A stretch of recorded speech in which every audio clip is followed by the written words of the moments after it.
네, 안녕하십니까. 화요일 아침에 이슈 레이더 시간입니다. 지금 시간 7시 37분 지나고 있죠. 신인규 기자 나와 있습니다. 안녕하세요. 안녕하십니까. 예, 시 기자 요즘 살 빠지고 있습니까? 조금 다이어트 돌입했습니다. 다이어트 돌입했다고 합니다. 여러분도 같이 한번 동참해 주시죠. 자, 오늘 이슈 두 가지 가져왔고요. 첫 번째, 샤오미 요즘 전기차 모델을 처음 출시해서 관심을 모으고 있습니다. 샤오미의 전기차, 저도 그 이미지를 봤는데 뭐 생각보다 굉장히 멋있게 나왔어요. 네. 그거 어떤 의미가 있는 건지 한번 설명을 해주시죠. 이게 그동안에 있었던 관심을 숫자로 증명했다는 점에 의미가 있겠습니다. 그리고 우리나라 관련주에도 영향을 꽤 끼쳤고요. 이 어떤 맥락들이 있냐면은 IT 기업의 이 전기차 전환, 그러니까 스마트폰 만들던 데들이 전기차 만들 시도가 아예 없었던 건 아닙니다. 화웨이도 있었는데 뭐 직의 S7이라고 해서 화웨이가 만들었던 건 지금 시장에서 1000대 정도 팔리고 있거든요. 잘 안 되고 있다는 얘기인데 샤오미는 이번에 이 출시 하루 만에 9만 대의 주문을 증명을 해냈습니다.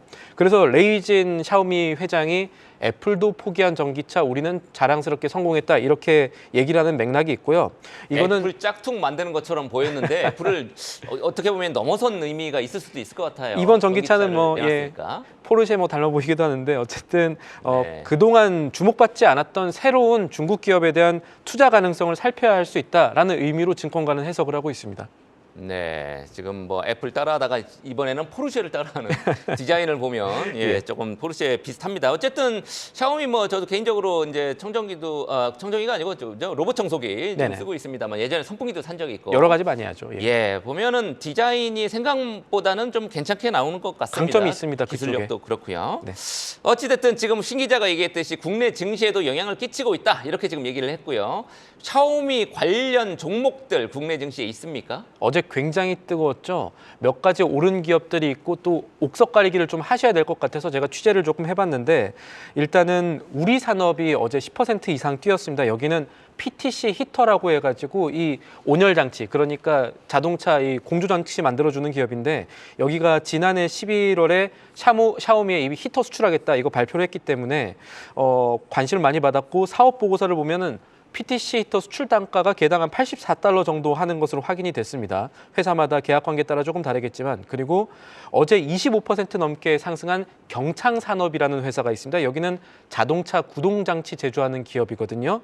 여기 자회사가 베이징 자동차 그룹, 샤오미의 전기차를 만들어주는 회사에 이 협력 관계가 있다라는 시장의 긍정적 시선이 이 기업의 주가를 좀 들러 올린 것으로 해석이 되고, 이거 말고 이 샤오미 관련주로 엮였던 다른 종목들도 이제 해당 기업 IR 담당자들한테 문의를 해봤는데요.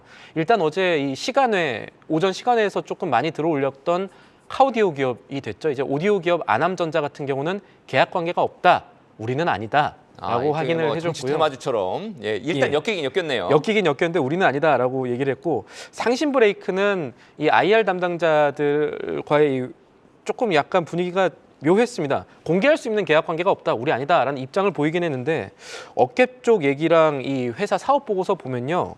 기존의 현대차 그룹이나 만도 같은 기존 협력사 물량으로 볼 수 없는 수출 건수가 잡힙니다.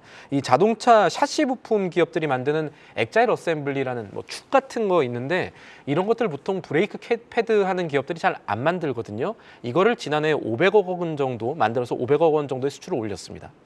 네, 그렇군요. 특히 우리 산업 같은 경우에는 샤오미와의 관련성이 직접 확인이 됐다고 하고요. 주가도 반응을 했으니까 여러분들 한번 꾸준히 관심을 가질 필요가 있을 겁니다. 우리 산업, 경창산업 뭐 이런 데들이 있습니다. 자, 샤오미 전기차 중국에서는 일단 뜨겁습니다. 지금 초기 반응이 굉장히 좋게 나오고 있는데 저 글로벌리 지금 전기차 시장이 뭐 그렇게 그렇게 달아오르고 있지는 않거든요. 그동안의 그 열기가 조금 올해는 조금 가라앉은 분위기 속에서 샤오미가 전기차를 새로 출시했단 말이죠. 우리 현대기아차 전기차를 생산하고 있는 현대기아차를 비롯해서 글로벌 시장 추세 한번 좀 이참에 한번 정리를 해볼 필요가 있을 것 같아요. 정리해보죠. 일단 현대기아차 3월 판매 동향이 어제 장후에 나왔죠. 아주 좋지는 않았습니다.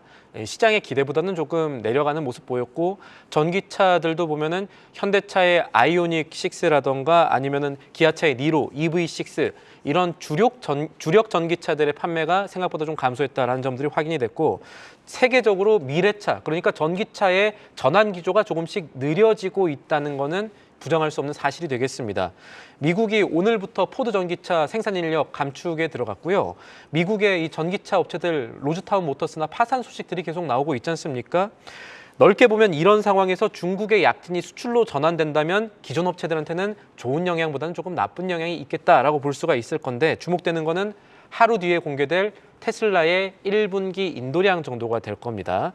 지금 시장의 추정치는 43만 1,000대 정도 됩니다. 43만 대 조금 넘을 거라고 보여지는데 그런데 하나 생각해 볼게요. 곱하기 4를 하면은 200만 대가 안 되는 거네요. 안 됩니다. 안 되기도 하고 지금 말씀드렸던 컨센서스는 증권사들의 컨센서스 총합이고요.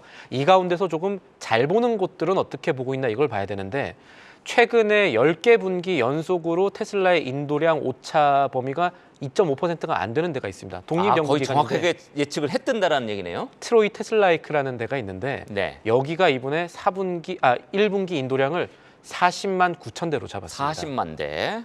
예. 예상보다 좋지 않을 수 있다는 그거는 얘기죠. 너무 적네요. 적어 보이죠. 네, 예. 곱하기 4하면은 160만 대밖에 이제 예상이 안 되는 거죠. 네. 알겠습니다. 지금 중요한 거 이제 세계 최대의 뭐 세계 공장이기도 하고 중국이 세계 최대의 소비 시장이기도 하고 전기차 쪽으로는 압도적인 판매 시장이 이제 중국이 되는 거죠. 중국 경제 언제 회복할지 우리가 계속 며칠 동안 뭐 다루고 있습니다만 중국 경기가 조금 나아질 기미가 지금 보이고 있죠. 맞습니다. 어떻습니까? 지금 추세는 의구심을 조금 지워내는 단계다 정도로 확인하시면 될 것 같습니다. 중국의 경기가 반년 만에 확장 국면으로 돌입했고요.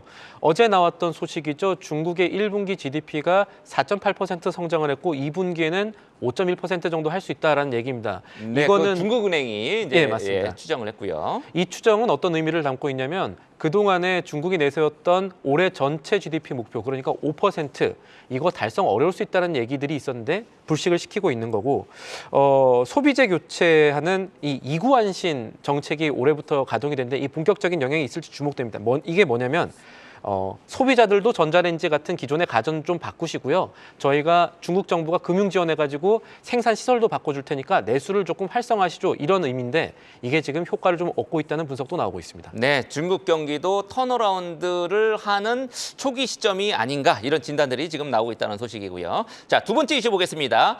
잠시 후에 8시에 우리 한국의 지난달 기준 소비자 물가지수가 발표를 합니다. 예상치는 어떻게 됩니까? 최상목 부총리 말이 맞다면 3.1%가 될 것 같은데 증권사들의 컨센서스는 3.2%로 전망이 됩니다. 좀 더 오를 가능성이 있다. 예, 우리나라 소비자 물가 상승률이 지난해 하반기 3.몇 %까지 후반까지 치솟다가 지난 1월에 잠깐 3% 내려갔다가 다시 지금 3.1 찍었었죠. 예, 2월에. 그러다가 3.1, 3.2 이 정도 지금 되지 않나 이런 예상들이 나오고 있습니다. 네, 정부는 4월부터는 조금 안정화될 거다 이렇게 얘기를 해왔단 말이죠. 어떻습니까? 변동 요인들이 조금 조정이 되면은 그럴 수 있다라는 얘기인데 이게 변동 요인들이 앞으로 조정이 될 거다라는 전망이라기보다는 기대에 조금 더 가까워 보입니다. 왜냐하면 변동 요인이라는 것은 결국 국제 유가와 환율 정도가 될 것이고요. 그게 아니면은 이 물가가 좀 더 낮아질 수 있다는 얘기는 기재부가 검토하고 있다는 부가세 인하, 기존에 10% 받던 부가세를 5%로 인하를 하는 이런 체감 물가 인하 특단 대책이 가동될 수 있지 않나. 뭐 이것들도 생각을 해볼 수 있겠지만 거시적인 요인이 지금까지 보면은 낮아질 가능성보다 조금 오를 가능성이 있다는 점도 살펴볼 부분이 되겠습니다. 맞습니다. 특히 요즘에 뭐 사과라든지 뭐 엊그제 신문에 나왔습니다만 사과나 오렌지나 바나나 이거 세계 최고의 물가라는 거 아니겠습니까? 한국에서 약간 뭐 수입시장 이제 막은 측면도 있을 것 같긴 하고요. 네. 좀 많이 풀렸으면 좋겠습니다만 어쨌든 이렇게 물가가 높고 이렇게 불안할 때는 식품주라든지 경기 방어주들이 조금 달리는 경향이 있긴 한데 시장 동향 어떻습니까? 이번에는 과연 그럴지 한번 살펴는 봐야 될 것 같습니다. 왜냐하면은 이 물가 오를 때 경기 방어주, 식품주 오르는 동향이 있는 건 맞는데 4월부터 보면요, 정부에 사실 입김이 들어간 것이라고 생각하면 무방하겠죠. CJ 제일제당을 비롯해서 삼양사 그리고 대한제분, 오뚜기 같은 밀가루 만드는 곳, 기름 만드는 곳. 이런 곳들이 계속 가격 인하에 돌입을 했거든요. 이런 부분들을 조금 살펴봐야 될 것 같고 또 하나 생각해 볼 것은 지난해 과일값이 사실은 냉해 이상기후 때문에 많이 올라갔었습니다. 이게 오래 지속이 좀 가능하지 않을까 하는 어떻게 보면 과일값에는 안 좋은 얘기가 될 수 있는데 지금 현장 살펴보면요. 지자체들이 벚꽃 필 거 제대로 예측 못 해갖고 벚꽃 축제 지금 다 틀리고 있거든요. 네. 이거 무슨 얘기냐면요. 기후변화 이슈를 좀 살펴봐야 된다는 뜻이 될 수가 있는데 엘니뇨 얘기도 지금 나오고 있고 관련해서 3월 중순부터 이 빙그레 아이스크림 만드는 기업인데 여름에 뜨거워지면은 각광받는 이 기업들 조금 오르고 있는 점, 그리고 또 유니슨이나 사료주, 대주산업 같은 이런 기후변화 얘기가 나올 때 주목받는 기업들도 미리 살펴볼 필요가 있다는 점도 투자 아이디어 측면에서는 검토해 보실 부분이 되겠습니다. 네, 주가 예측도 어렵고 기상 예측 얼마나 어렵습니까? 기상청 체육대회 날 비오죠. 맞습니다. 참, 굉장히 어려운 일이 많지만 우리는 그래도 꾸준히 예측을 해야 되겠습니다. 지금까지 이슈 레이더였습니다. 계속해서 다양한 경제 이슈를 알고 싶다면 구독과 좋아요, 알림 설정 부탁드립니다. AI 캐스터 권미정이었습니다.